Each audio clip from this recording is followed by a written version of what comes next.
Sa inyo, magandang araw po sa inyo, magandang umaga po. Nandito po tayo ngayon sa pagtataniman natin ng palay. Gagawa po tayo ng tilapil kasi 2 taon hindi na taniman ng palay, kaya wala na po yung tilapil eh. Nalusaw kasi inaanuhan to ng kalabaw eh, tinatalian, kaya po ganun nangyayari. Patuloy natin to kasi pag hindi natin nalagyan ng tilapil, ano lang, diretso lang yung tubig sa sapa. Gawin natin to. Wala pa yung mga kasama ko, ako lang muna dito. Siguro bukas dito na yan. Magpapasalamat ko ako kay God na inulan kahapon, hindi naman maghapon, siguro ko mga kalahating araw umulan po dito. Kaya pinagpatuloy yung paghahan tractor. Ganun po yun. Shoutout po kay Arturo Araba Vlog, Bibs TV Vlog, RN Ilos Vlog. Shoutout po sa inyo. Ingat po kayo. Aman channel, live stream. Ayan po.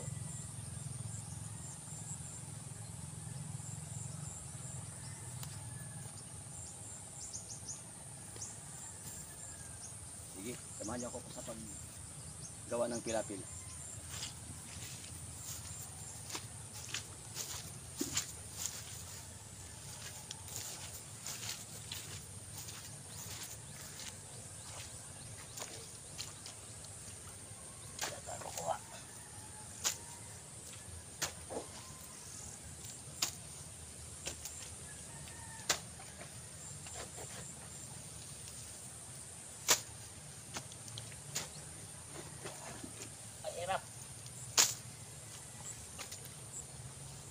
Kasi isang daanan lang to ng ang traktor eh.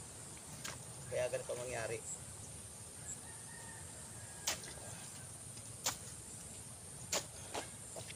Hindi natin tataasan kasi hindi naman advisor ito sa eh. Sa DE yung mataas na pilapil. Yung tama lang na hindi makakalabas yung tubig.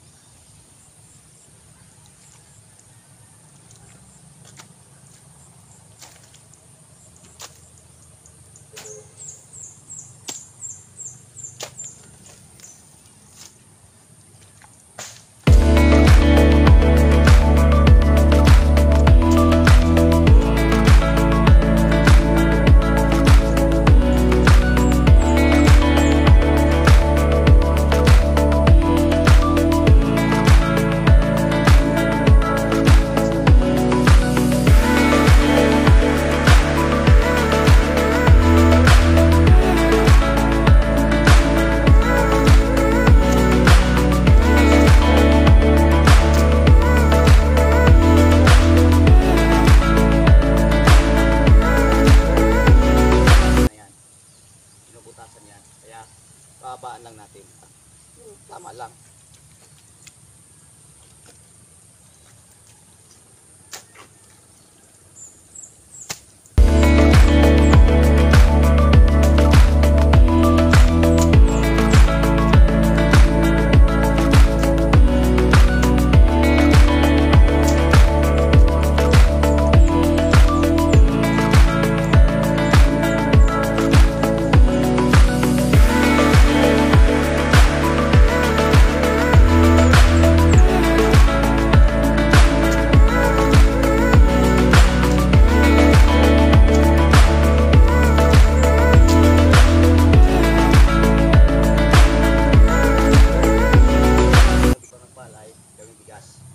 Para makakain po kasi sobrang mahal po ngayon ang bigas.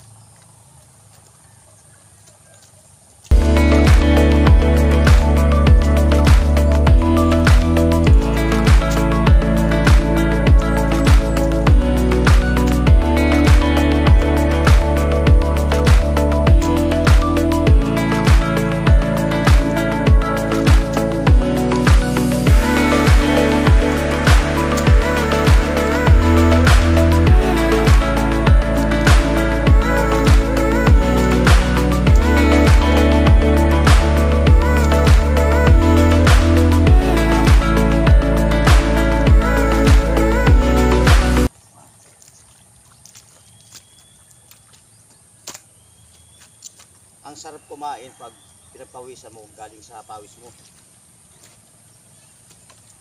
Naghirapan mo.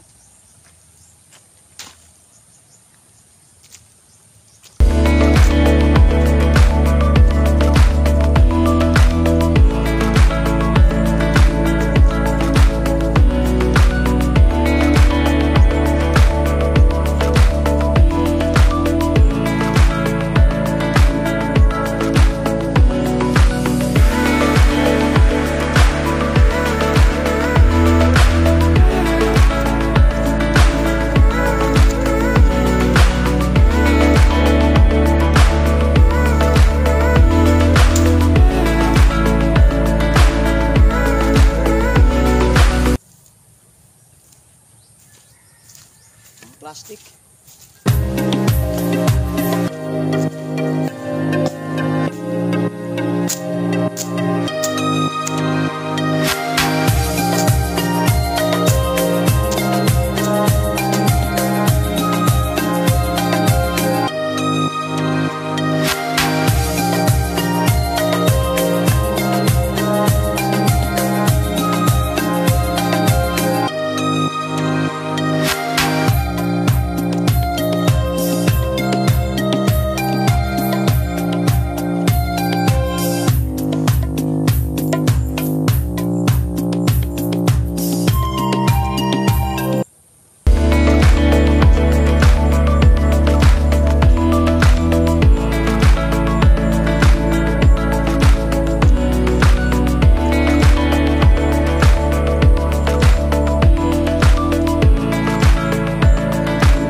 Nagsikap magkaroon ng taniman ng palay para magkaroon tayo ng bigas. Ganun po yun.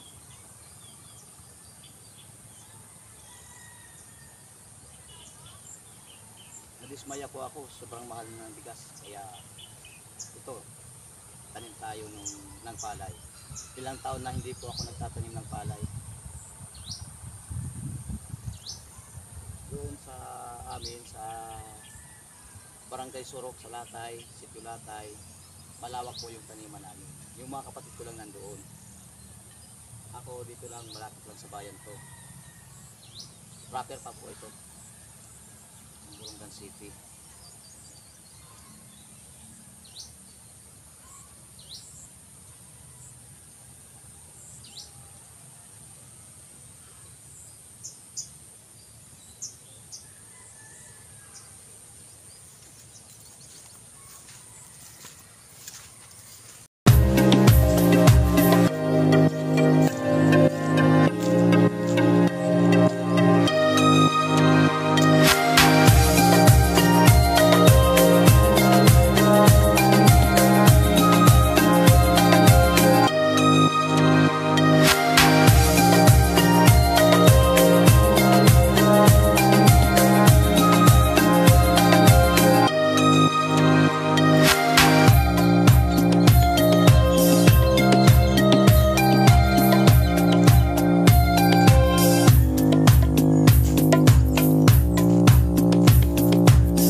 Hingal tayo.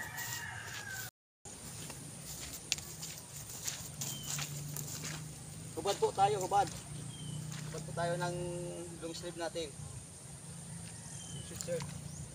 Kasi nasusupukit pa ako pag ano, parang hindi ako kakahinga. Wala pumapasok na hangin sa katawan ko.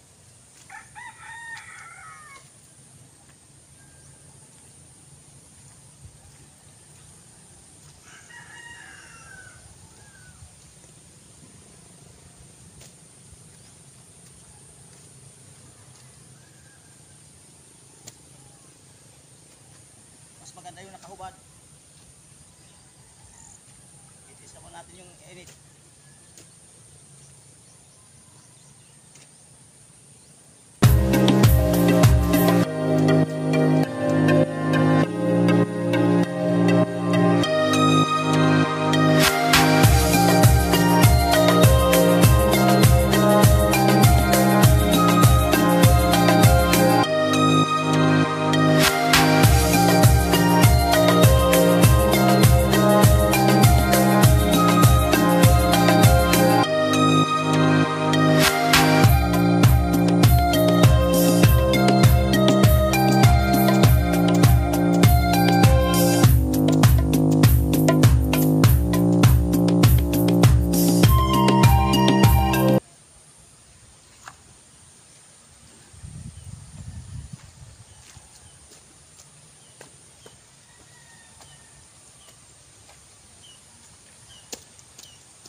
Ginawa po natin dito para hindi makalabas yung tubig.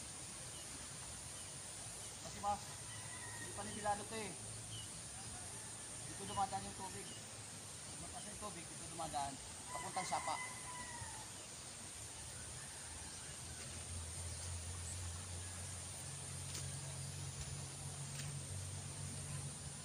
Ito yung kukuha ng putik sa ano, sa mas mataas.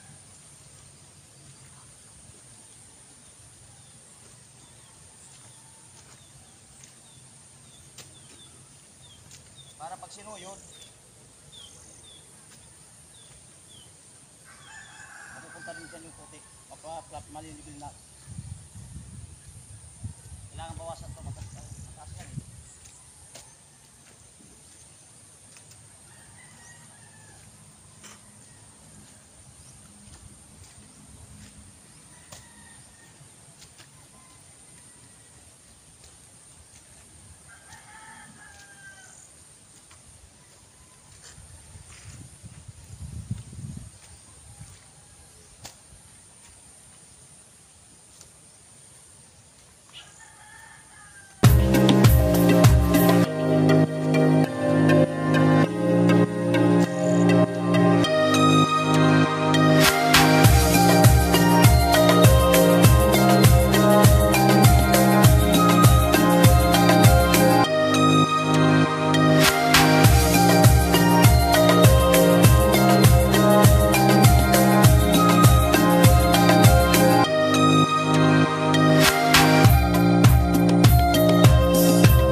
Kailangan naapatan para ma-pre-press.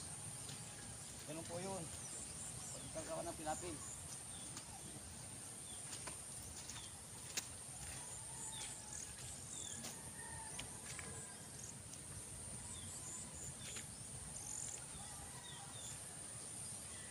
Hindi pa po gaano ka revelasyon yung ano eh. Palayan.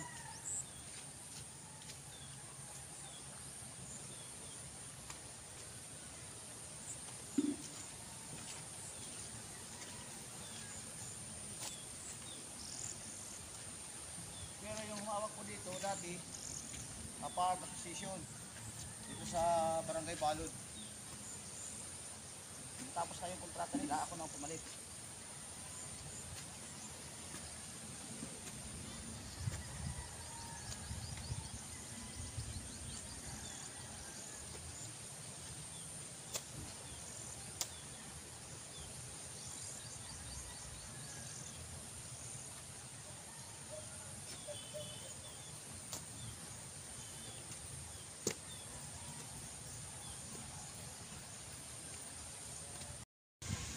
Okay, pahinga na po tayo ngayon. Sobrang init na at mag-aalmusal pa po ako. Wala pa po akong almusal. Makikita nyo naman po, sobrang init na. Ang init. Ayan po yung binhi ko. Kahit malalaki na, dinadapuan pa rin ng maya. Ayan po. Nyo po. Kaya po ako talaga nagsikap na magtanim ng palay para makagawa tayo ng bigas. Kasi nakakadismaya po. Akala ko magtatag 20 na lang, 20 pesos na lang yung kilo ng bigas.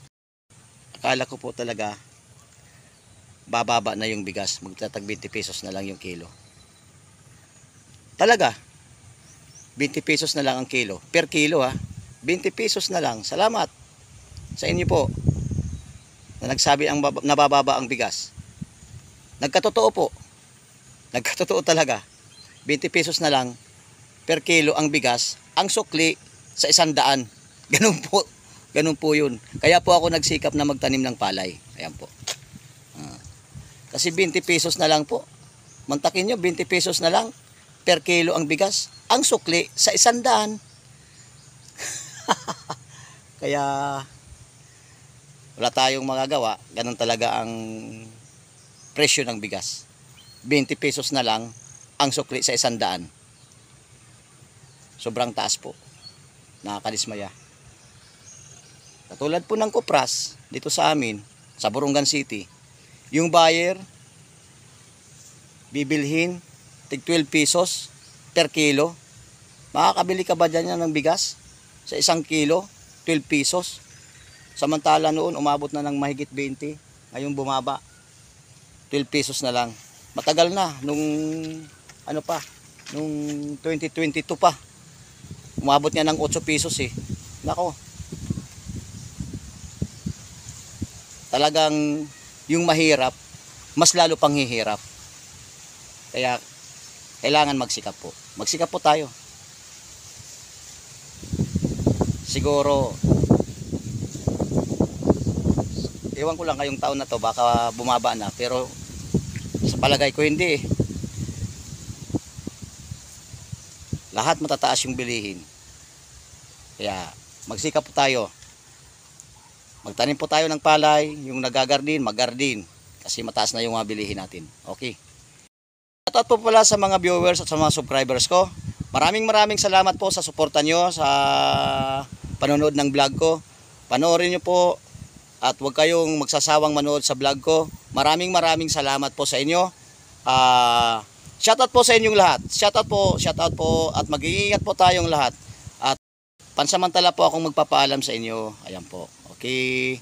Kasi tanghali na, wala pa po akong umagahan. Inuna ko po dito sa pagtataniman ng palay.